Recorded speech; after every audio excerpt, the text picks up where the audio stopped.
Hi అండి, welcome to food roundup. Summer special tomato సగ్గుబియ్యం వడియాలు ఎలా తయారు చేసుకోవాలో చూద్దాం. ఇంతకు ముందే మనం రకరకాల వడియాలను తయారు చేసుకున్నాం. ఈ టమాటా సగ్గుబియ్యం వడియాలను కూడా చాలా తక్కువ పదార్థాలతో చాలా ఈజీగా తయారు చేసుకోవచ్చు. కరకరలాడుతూ చాలా రుచిగా కూడా ఉంటాయి. ఈ వీడియో చూడడానికి ముందు ఫ్రెండ్స్, ఇంతవరకు మన ఛానల్ ఎవరైనా సబ్స్క్రైబ్ చేసుకోకపోతే వెంటనే సబ్స్క్రైబ్ చేసుకోండి. అలాగే పక్కనున్న బెల్ ఐకాన్ మీద క్లిక్ చేసి ఆల్ ని ఓకే చేయండి. ఈ వడియాలు తయారీ కోసం ముందుగా 1/2 కిలో సగ్గుబియ్యాన్ని తీసుకుందాం.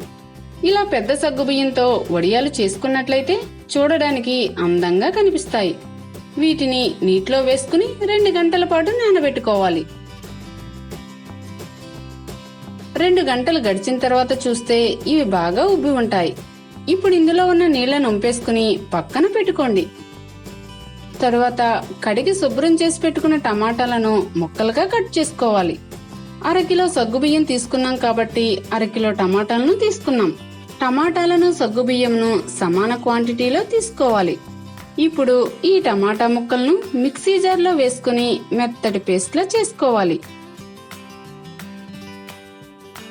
అలాగే మరొక మిక్సీ జార్లో 5 పచ్చిమిరపకాయల ముక్కలు, 1 స్పూన్ జీలకర్ర, 1 స్పూన్ ఉప్పు వేసుకుని కచ్చా పచ్చాగా మిక్సీ పట్టుకోవాలి.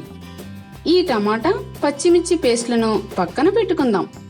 స్టవ్ మీద గిన్నెలో మనం ఎంతైతే సగ్గుబియ్యం తీసుకున్నామో దానికి 5 రెట్లు నీళ్లు పోసుకుని మరగనివ్వాలి.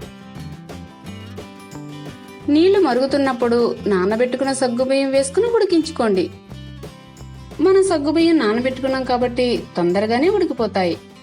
ఒకవేళ ముందుగా నానబెట్టుకోకపోతే సగ్గుబియ్యం ఉడకడానికి కొద్దిగా నీళ్ళు ఎక్కువగా పోసుకోవాలి.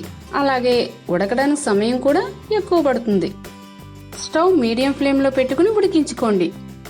సగ్గుబియ్యం వేసుకున్న తర్వాత ఉడికేంత వరకు కలుపుకుంటూనే ఉండాలి, లేకపోతే అడుగు మాడిపోతుంది. సగ్గుబియ్యం ఉడికిపోయి ఇలా ట్రాన్స్పరెంట్ గా కనపడుతున్నప్పుడు మిక్సీ చేసి పెట్టుకున్న పచ్చిమిర్చి పేస్ట్ వేసుకోండి.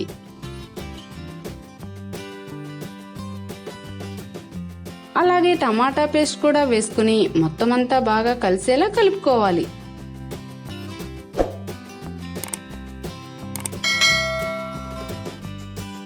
రెండు స్పూన్లు ఉప్పు వేసుకుని బాగా కలుపుకోవాలి. రుచిని సరిచూసుకుని 2 నిమిషాల పాటు దీనిని ఉడకనివ్వండి.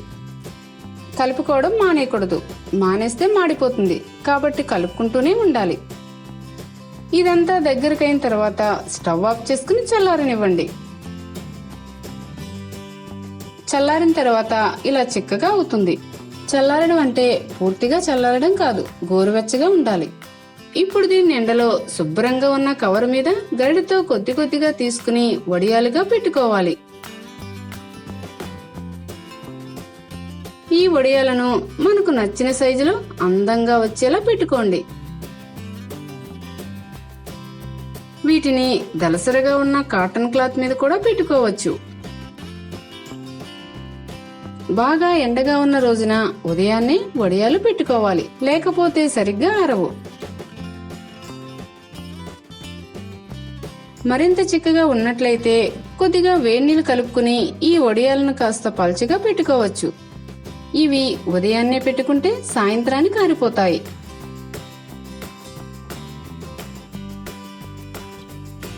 కాస్త దలసరగా ఉన్నా, ఎండ తక్కువగా ఉన్నా మరుసటి రోజు మధ్యాహ్నానికి వీటిని తీసేసుకోవచ్చు. వీటిని మరో 2 రోజుల పాటు ఎండలో ఆరబెట్టుకోవాలి. బాగా ఆరిన తర్వాత ఈ వడియాలను డబ్బాలో వేసుకుని సంవత్సరం పాటు నిల్వ చేసుకోవచ్చు. అలాగే వీటిని మీరు ఎప్పుడు కావాలనుకుంటే అప్పుడు కాగిన నూనెలో వేసుకుని వేయించుకోండి.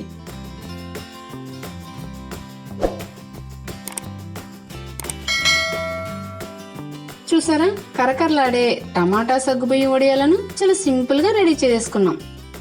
వీటిని పప్పు, సాంబార్ అన్నంలో నంచుకుని తింటే చాలా చాలా బాగుంటాయి. ఈ వీడియో మీకు నచ్చినట్లయితే లైక్ చేయండి, షేర్ చేయండి. మరిన్ని మా వీడియోల కోసం ఫుడ్ రౌండప్ ఛానల్ ని సబ్స్క్రైబ్ చేయడం మర్చిపోకండి.